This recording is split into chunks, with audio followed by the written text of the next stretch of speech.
know when to stand. And he he say, look, have something to take off, like layers, have layers. So that way the crowd get to know, the audience get to know you, feel comfortable. Now, okay, cool, I'm comfortable. Man, watch the art of 16 bars. Every single artist, producer, record label, whatever you trying to do, that will change the way you see yourself as an artist, yourself as a producer, a performer. And even if you decide you want to own your own label or run your label and have artists, I'm telling you, art of 16 bars. Yeah, and I think the stigma around artist development is, of course, non-existent. Non-existent. And I think that a lot of independents don't want the feedback that comes with artist development. It's a lot of work that you got to do. I mean, I had Butta B. Rocka. I don't know if you know who Butta B. Rocka is, but I had Butta B. Rocka on the interview like a while ago, and she was talking about her early career and how they had set up this artist development community, and she was in this community with the people that are super big in today's music, Usher and a whole bunch of other artists, and how they would run up hills and practice and do these all types of activities and perform and all that. And then she got hurt. And so she had to take a lot of time off. And that kind of what derailed her career from where she thought it was going to be, because she was on track to be, in that same lane as like Usher and, some of those other stars. But that's something that artists either they take it for granted, it's non-existent, because I'm a fan of Motown. Okay. And I love the Motown, that Q&A, that QA they used to do. Right. So it's like, okay, you bring your music in, we're going to listen to it. I love the movie, The Temptations, because he was like, Barry Gordy was like, would you rather buy a sandwich or buy this album? Or buy this album. And they were like, we'd rather buy a sandwich. Then it was like, this ain't good enough then. Go back and fix it. Ooh. I love that. I was like, I love that. I said this, like, artists, and that's everybody, we got to understand the product that we trying to sell is not a necessity. So you got to convince, and that's what Barry Gordy was trying to say. You got to convince this person, either I'm going to buy your album for $10 or I'm going to buy a piece of toilet paper. Because your music, nobody needs it. Exactly. But I need toilet paper, though. But I need toilet paper. Right. I need some toilet paper. I need paper towels. I need that baby wipes. I need that sandwich. I need that sandwich too. I'm hungry.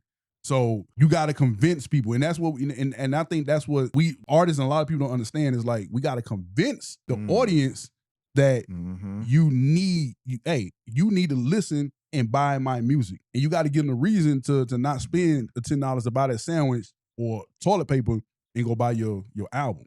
You got to convince. You got to do a lot of convincing. You are in essence, a salesperson. Facts. Right. I mean, you may not be going door to door sales. You may, because Cardi B currently is out there on the street selling her music and peddling her album. You may have to. You may have to go back to brass tactics or use old school methods today, because when you think about marketing, you think about branding, it can be very oversaturating, especially to get your music heard on streaming platforms like Spotify, Tidal, Apple Music, whatever. But how can you start to drive more traffic to your own space? Right. And you may have to use some of these different tactics that I think people don't really want to use today. Right. Or, I mean, you're a salesperson. I mean, you're literally convinced me why I need to listen to your music or to buy your music. Yeah. And artists, they neglect. And shout out to Q the question, because he do a lot of street promo up in Philly. And he said, man, people neglect the street promo or whatever because they rely too much on the internet, even though I'm paraphrasing what he's saying. But he said, think about this. When you get in your car, everybody now is on the internet. When you get in your car, what you see, we say, when you drive, you see billboards, right? So it said, they ain't nothing but a big old poster. Ain't nothing but a big old poster. That's it. Are they advertising the marketing? He said, yeah. I said, yeah. He said, yeah. Everybody's not on the internet. Everybody's not. That is true, though. Not everybody's on the internet. Not everybody's on the internet. And then not everybody got time to be on the internet all day. If you driving to work, you ain't got no time to be on the internet.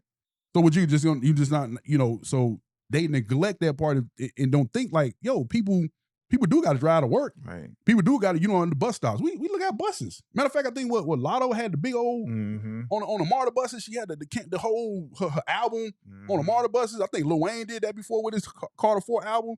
Like, they understood, like, hey, we can attack the internet, but also, hey, everybody not on the internet. A lot of people in the street.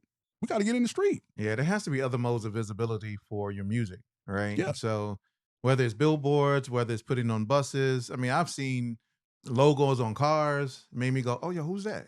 I wonder what they do. Facts. Let me find out. Or it has to be other methods that you're using, and not just let me put a post on Instagram, because not everybody on Instagram is going to see it. your post. No, and they don't even show it, Instagram and Facebook. They don't even show it to everybody anyway. Of course. So you gotta. If you think you posted on Instagram and you think people are going to see it the first time, then not. You got to post that thing like a bunch of. You know what I started doing on my YouTube channel? I started reposting my beats that I had that I posted like 4 years ago, and I just repost them and maybe change the title a little bit. And now I seen that gets more is getting more traction. You know what I'm saying? So I'm taking beats that I'm just reposting them, because they get down, on YouTube channel, they get down on a channel, unless it shows up on somebody's search algorithm or something like that, it's just gonna sit there. So I said, you know what, let me repost this, because somebody may lease it, buy it, whatever. And that's exactly what happened. I reposted an old beat that I made 4 years ago. Just the other day somebody got it. See? You gotta use different methods, different tactics. Exactly. So we're talking about, marketing, branding, different tactics, music production, and all that. So on the podcast the other day, we were talking about this new artist that is out. I want to get your perspective on this. Okay. Her name is Janaya Monáe. And so, yeah. Supposed to be a super dope artist, right? Got some great music that's out there trending. Just got a record deal, $3 million record deal, right? Makes great music, but it's not a real person. Yeah, I think it's AI. Yeah, it's the AI person, right? So what's your take as a person who does music, produce? What's your take on AI in music, especially around like Suno, Udio, right? Suno is kind of like the bigger one. Yeah. But whether it's either of those, AI voice cloning, things like that, how do you see AI's impact on the world of music production? It's gonna come.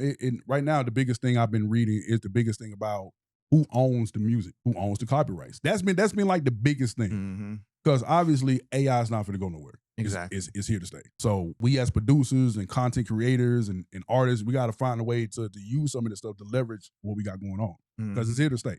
You know what I mean? That's right. So now the big problem is about who owns it, who owns the copyright. Because I think Suno just got it, if I'm not mistaken, hopefully somebody look it up. You know what I mean? But Suno was getting, I think Suno, one of those AI music companies was getting sued. They got getting sued. Yeah, they got like a big lawsuit because they taking other producers' music and you know what I mean? So that's been like the big thing. And then like I said, the music been well, who owns this music?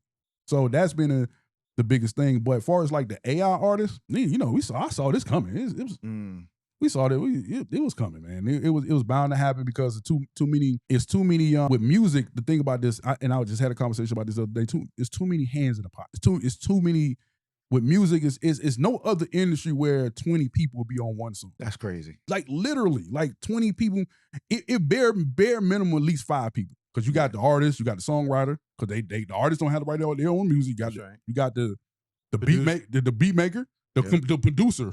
Because they can be two different people. You got the engineer. Now, of course, you got the record label. Then you got the distributor. That's 7 entities right there. That's and not to mention if you have the BGVs on there. Oh my God! Or if you got instrumentation. So so with that just one song, you have so many people that need to get paid, and with the labels, it seems like they not getting their business. They getting their business right, and it's kind of hard to track down people and stuff like that. So I think it's come down to like a frustration. Like, all right, we need to make this more. We can be able to still put out artists, but we don't have to deal with so many people. That's true. We don't have to deal with so many people. Like in the sync world, like the number one problem that sync people they have, like music supervisors and stuff, tracking down people who owns the music. You know what I mean? Track it down. Okay, well, when they say, oh, we like the song to use in a trailer or something like that, and then you got to track down the beat maker or the producer. Then you got to track down the artist. Now the artist might have a feature on there. Now you got to track him or her down. Well, who wrote it? Now you got who wrote the song?